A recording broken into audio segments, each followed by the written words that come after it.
guys? Hope you're doing well in this unprecedented year of ours, no pun intended.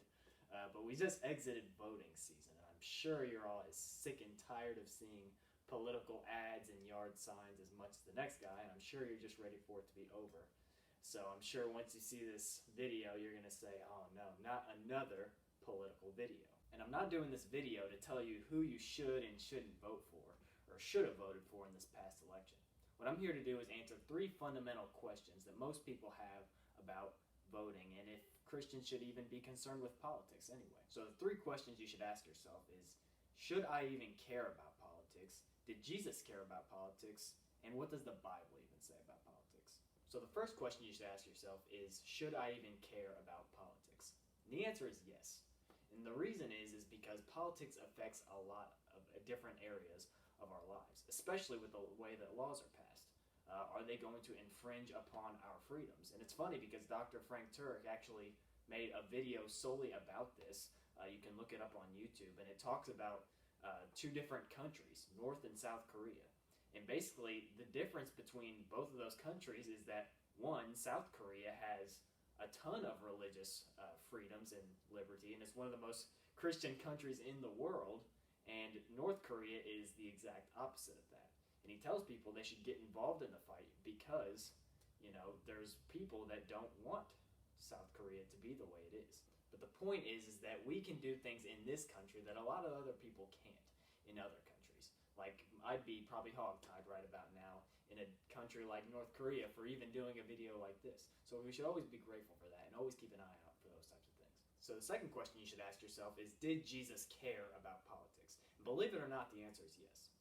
Jesus actually challenged a lot of the religious leaders and the political leaders of his time to allow him and his apostles to share the message of God. And they faced a lot of persecution for it.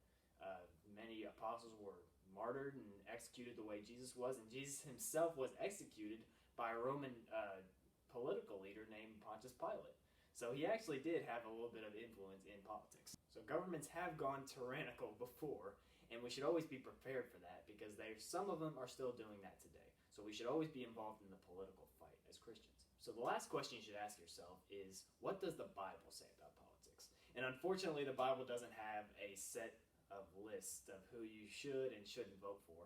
So a lot of that digging you're going to have to do for yourself and dig in what your values are and what the Bible's values are. But we actually get a pretty good picture of this in Joshua chapter 5.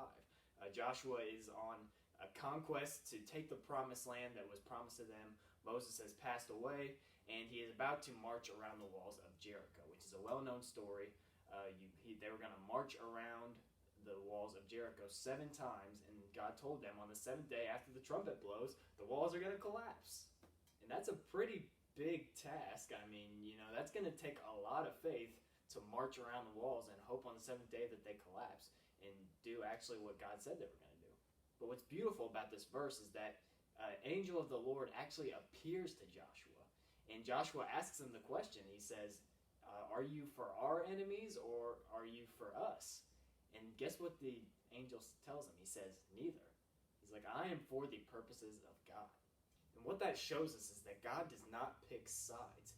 He does not care about this party or that party. God is for his purposes. And no matter who is president or who is in charge, God always sits on the throne. And we can always have comfort in knowing that. So these are all things that we as Christians have to be on guard about. And we always have to be aware of these things and always to be respectful and polite of those things too, because the Bible tells us to be salt and light in everything we do, and that includes politics as well. So these are just a few of the fundamental questions that we have to ask ourselves as Christians. I hope this video was helpful to you. Be sure to leave a comment below if there's anything you want that didn't really make sense to you, if there's any other things that you want me to cover. I'll be more than happy to dive into them with you. And if you haven't already, please subscribe to our YouTube channel for more content like this coming very, very soon. We love you guys. Be safe. We'll catch you later.